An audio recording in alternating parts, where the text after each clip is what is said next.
Mancuso, en declaraciones recientes que les estaba compartiendo, esas revelaciones, pues se encargó de confirmar lo que se supone son estos asesinatos. De hecho, hasta incineraban a las víctimas en unos hornos y es una cosa dramática. Se estima pues de cuerpos, muchos cuerpos enterrados o incinerados, y de eso y más. Justamente vamos a hablar con Néstor Rosanía, periodista colombiano, y porque los gobiernos de Colombia y Venezuela ya acordaron, esto lo leo de talcualdigital.com, establecer mecanismos institucionales rápidos y eficientes para localizar los restos mortales de las víctimas del conflicto armado colombiano en la zona fronteriza. La Cancillería colombiana informó este domingo 14 de mayo sobre este acuerdo en respuesta a las revelaciones realizadas por el ex jefe paramilitar Salvatore Mancuso, quien afirmó que las Autodefensas Unidas de Colombia arrojaban los cuerpos de alrededor de 200 víctimas en el lado venezolano de la frontera después de destruir el horno crematorio donde habían desaparecido a cientos de personas. Agregó la información diciendo: acordamos proporcionar unos prontos y eficaces mecanismos institucionales que permitan localizar los restos mortales de nacionales colombianos dados por desaparecidos en zonas de frontera, sepultados en territorio venezolano, según manifestaciones del señor Salvatore Mancuso. Esto es parte de lo que, bueno, desde Colombia también han declarado, y de eso y más vamos a hablar con Néstor, nuestro invitado en los próximos minutos, periodista colombiano, analista de medios, Néstor Rosanía. Bienvenido, buenas tardes. Buenas tardes para ti y un saludo para todos los amigos de Venezuela. A ti, gracias por estar con nosotros para que nos ubiques primero en el contexto de lo que ha revelado, por ejemplo, Salvatore Mancuso, de las víctimas, alrededor de 200 cuerpos, bueno, restos, ¿no? Porque hasta pasaban por crematorios, los incineraban y uno se pregunta, bueno, ¿durante cuánto tiempo ocurrió esto y cómo es que no hubo testigos de estos hechos también? Vale, bueno, como tres puntos de contexto. Lo primero, Salvatore Mancuso está diciendo esto y está contando estas verdades, es porque él quiere entrar a la Jurisdicción Especial para la Paz, que es el organismo de justicia encargado de hacer esa transacción de verdad por número de años de pena privativa de la libertad, etcétera. Ujú. El mecanismo fue diseñado en el contexto del proceso de paz con las FARC, pero los paramilitares y los otros sectores del conflicto armado también se pueden adherir a esos beneficios y a esa jurisdicción especial. Esto es lo que se llama la justicia transicional. Entonces, lo primero que nos dice esto es la importancia de esa jurisdicción especial, de esa Ujú. justicia transicional. Si no existiera eso, Mancuso no estaría contando ya más de 20 años que guardaba silencio y empezó a hablar ahorita porque es la opción de unos beneficios. Ahora, lo segundo, está contando su acción militar cuando él era el comandante de del bloque paramilitar que operaba en la frontera con Venezuela y que también operaba en el Caribe colombiano. Fue uno de los bloques más poderosos que tuvo los paramilitares y Mm. que hoy, digamos, la nueva generación es lo que se conoce como el Clan del Golfo. Y lo tercero es que lo que muestra es que la frontera, pues lo que todos sabemos, ha sido una frontera porosa, donde el Estado nunca ha tenido un control real y Ujú. donde los actores armados pues realmente eran quienes ejercían el poder y el control. Entonces, pues llegará a desaparecer 200 personas y lo que tú dices, digamos, por parte del Estado no hay registro de esas 200 Ujú. personas. Los mecanismos eran precarios en esa época y hasta ahora, si no es por la Jurisdicción Especial para la Paz y por otra unidad que se llama la Unidad de Búsqueda de Desaparecidos, que está también y que nace alrededor del proceso de paz, es que se está avanzando en poder saber dónde están esas fosas comunes. Claro, pero la pregunta es que de acuerdo a esta revelación, estando él en ese momento responsable de estas más de 200 víctimas, por ejemplo, enterradas incluso del lado venezolano, que los está reconociendo por un beneficio judicial, pero realmente le puede tocar un beneficio judicial con esta confesión. Sí, la justicia transicional lo que es un modelo de justicia donde tiene como cuatro, es como una mesa que tiene cuatro patas, y las patas de esta mesa son cuáles: es verdad, es justicia, es reparación y no repetición. La verdad es que tiene que contar el 100% y Mancuso lo que está haciendo es contarnos la punta del iceberg. Es lo que en este momento le está diciendo la jurisdicción es: les voy a contar un poquito de todo lo Ujú. que sé, Ujú. para que si ustedes me reciben en la jurisdicción yo les termino de contar todo. Entonces, estos pequeños contagotas es la punta del iceberg.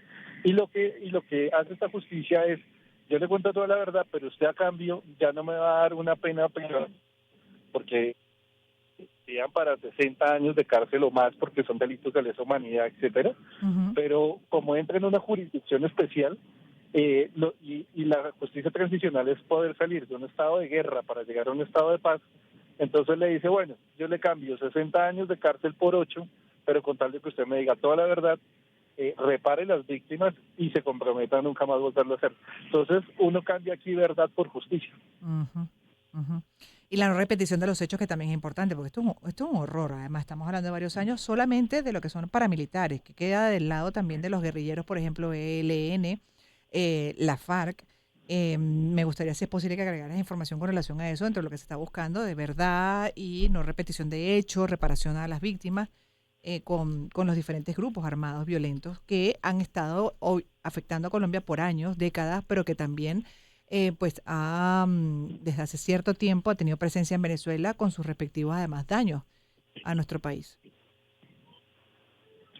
Sí, aquí se abren como dos categorías. Uno, los que entraron en el marco de justicia transicional, sean de la FARC o otros grupos, o por ejemplo Mancuso, que quiere ingresar, y ahí le dicen, si usted cuenta toda la verdad, tiene los beneficios de máximo 8 años, de 5 a 8 años de cárcel. Mm, Si usted llega a decir una verdad a medias o se sabe que está mintiendo, lo expulsan de la jurisdicción especial y lo mandan a la jurisdicción ordinaria, y ahí se va a tener una pena de 40 o 60 años. El estímulo es cuente el 100% de la verdad para que se gane el beneficio de la pena. Eso es una categoría. Ahora, la segunda categoría es muchos que se han ido en disidencia, por ejemplo lo que pasó con Santrich o Iván Márquez, que arrancaron para Venezuela. ujú. Como ellos se volaron, pues perdieron y quedaron expulsados de la jurisdicción especial, o todos los que están en las disidencias, o los que están en el clan del Golfo, que es la disidencia de los paramilitares, todos esos a hoy están por fuera. Lo que hace hoy el gobierno Petro es decir, les vamos a dar una segunda oportunidad. Los que están por fuera, vamos a abrir algo que se llama la paz total, que es que estamos en plena discusión en Colombia. Y Petro les crea dos caminos. Entonces dice, el camino uno, para los que tienen un estatus político, como lo fueron las FARC en su momento, o sea, quiere decir únicamente para el ELN, se va a abrir un proceso de paz. Quiere decir, tienen posibilidad de llegar al Congreso, tener un partido político y todos los beneficios que tuvieron la guerrilla. Pero para los otros, los que se volaron y perdieron los beneficios de la jurisdicción especial, ya no les vamos a dar otra vez jurisdicción especial, les vamos a dar es una negociación, lo que se llama un sometimiento a la justicia. Que hoy Petro dice, ahí va a entrar los narcotraficantes, los disidentes de la guerrilla, los disidentes de los paramilitares.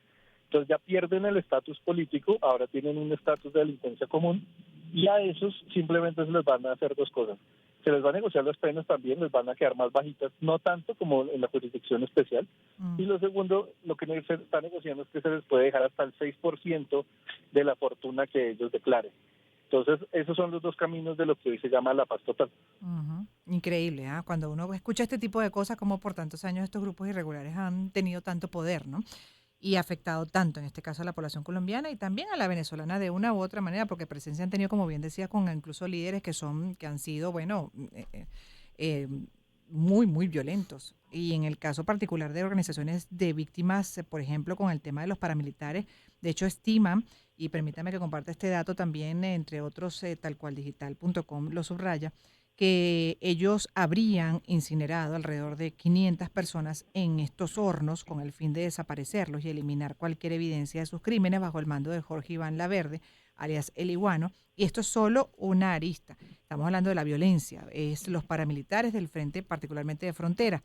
Ahí la pregunta, ¿cuándo se estima que la Comisión Binacional Colombia-Venezuela pues comienzan a trabajar ya para encontrar estos lugares supuestamente donde están restos mortales?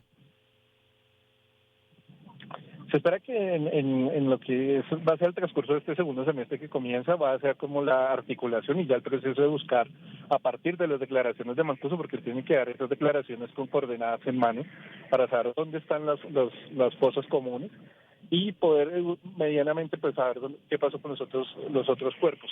Ahora, el contexto es por qué los incineraban, que también es muy macabro. Ujú. Era porque como los paramilitares estaban aliados con el ejército y la policía en Colombia, cuando mataban a una persona y la dejaban el cuerpo tirado en un municipio, se subían las estadísticas de homicidio para el policía o para el del ejército. Entonces terminaron en esa alianza macabra pidiéndoles que si tenían muertos, que si los paramilitares mataban gente, los desaparecieran. Y de ahí salieron los hornos crematorios. Porque si Dios, no hay cuerpo, pues claro, no hay sencillamente no hay evidencia. estadística, ya que la policía quedaba bien y era una fachada del paramilitarismo y el ejército. Qué bárbaro, qué increíble. Ah, seguiremos revisando esto y más, Néstor. Muchísimas gracias como periodista colombiano, analista de medios, justamente compartiendo la información que maneja y compartiendo también su punto de vista sobre esta situación. Nada fácil todavía, aunque ya, bueno, es otro momento en la historia de Colombia dentro de lo que son estos grupos irregulares, la violencia, pero está presente y además también recogiendo esa información que impacta, que duele sobre los crímenes cometidos, crímenes de lesa humanidad durante muchísimos años por paramilitares, en conjunto con fuerzas de seguridad del Estado, pero también entonces los guerrilleros, qué situaciones la verdad que se atraviesan en el planeta y uno las tiene ahí permanentemente, es parte de una realidad. En el caso de Venezuela también con la presencia de grupos irregulares y guerrilleros y crimen organizado. Vamos a hacer una pausa, sí, a publicidad y luego conectamos de una vez con Luis Maturén, profesor, para hablar de hoy lo que... Una oportunidad para empezar. 2023. Circuito Éxito.